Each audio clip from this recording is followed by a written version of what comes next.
اللہ اپنے قانون میں بہت سخت ہے بھائی. فرعون ساری زندگی نافرمانی کرتا رہا, جب پہلا غوطہ کھایا ہے توبہ کی نا اس نے, اور کیسی پرفیکٹ توبہ کی.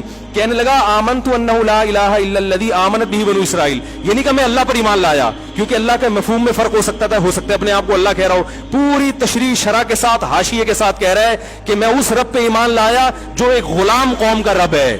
صحیح ہے نا, میری جو بنی اسرائیل جو میرے غلام تھے نا, وہ جس کو رب مانتے ہیں میں اس پر کو رب مانا میں نے. اللہ فرماتے ہیں آل آنا, اب ایمان لا رہے, وقت عصیت قبل, اس سے پہلے تو نے نافرمانی کی ہے.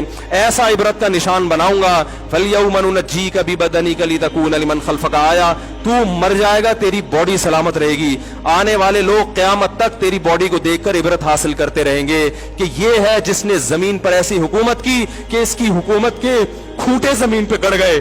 آج کیسا عبرت کا نشان بنا ہوا ہے, کیسا پڑا ہوا ہے, مسالے لگا لگا کے تو اس کو محفوظ رکھا جا رہا ہے. اور اللہ فرماتے ہیں یہ تو اس کی باڈی ہے جو تمہیں نظر آ رہی ہے, اس پر گزر کیا رہی ہے ہم تمہیں بتاتے ہیں. النار, آگ ہے, یعرضون علیہا غدوا وعشیا, جس آگ پر صبح اور شام اس کو جلایا جاتا ہے. وَيَوْمَ تَقُومُ السَّاعَةُ, اور جب قیامت قائم ہوگی, ادخلوا آل فرعون اشد العذاب, اللہ فرمائیں گے کہ ہم حکم دیں گے فرشتوں کو کہ فرعون کو اس سے سخت عذاب میں ڈال دو.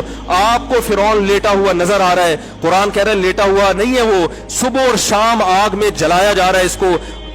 ہزاروں سال گزر گئے, صبح بھی آگ میں جلتا ہے, شام کو بھی آگ میں جلتا ہے. اور فرمایا ابھی قیامت آنے دو, جہنم میں ہمیشہ کے لیے داخل کروں گا جو اس سے بھی زیادہ سخت ہے. وَإِذْ يَتَحَاجُّونَ فِي النَّارِ, اور فرمایا جہنم میں جانے کے بعد کیا ہوگا. آپس میں ان کے مکالمے کو اللہ نے ذکر کیا ہے کہ جو فرعون کے ماتحت تھے وہ فرعون سے کہیں گے تیری اطاعت اور فرما برداری میں, تیری حکومت کی وجہ سے ہم نے موسیٰ کی بات نہیں مانی. اسے کمزور کہا, تو کہتا تھا موسیٰ کو بولنا نہیں آتا, موسیٰ کے پاس حکومت نہیں ہے, موسیٰ ہماری طرح پڑھا لکھا نہیں ہے, موسیٰ ہماری طرح براڈ مائنڈڈ نہیں ہے. ہم نے تیری دعوت کی وجہ سے موسیٰ کی بات کا انکار کیا, آج ہم آگ میں جل رہے ہیں. فَهَلْ أَنْتُمْ مُغْنُونَ عَنَّا نَصِيبًا مِّنَ النَّارِ, کیا ایک دن کے لیے تو ہم سے آگ کو دور کر سکتے ہو. تو وہ کہے گا کہ میں خود اس جہنم کی آگ میں جل رہا ہوں, میں تم سے آگ کو دور نہیں کر سکتا. اللہ فرماتے ہیں سب مل کے جہنم کے داروغ کے پاس جائیں گے. وقال الذین فی النار لخزنۃ جہنم ادعوا ربکم, کہ فرشتوں سے کہیں گے تم اللہ سے دعا کرو کہ کچھ عذاب میں تخفیف ہو جائے, کچھ مہلت مل جائے.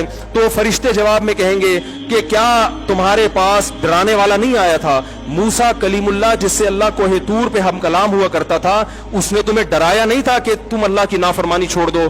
کہیں گے قالوا بلا, وہ کہیں گے ضرور. اللہ فرمائیں گے پھر اعلان ہوگا فدعوا وما دعاء الکافرین الا فی ضلال, فرشتے کہیں گے اللہ نے ہم پر پابندی لگائی ہے تمہاری سفارش کرنے پر, تم خود اللہ کو پکارو. اللہ فرماتے آج ان کی پکار بیکار جائے گی, کوئی اسے سننے والا نہیں ہوگا. دیکھو جب تک جسم میں روح ہے, ایک دفعہ انسان توبہ کے آنسو بہا دے,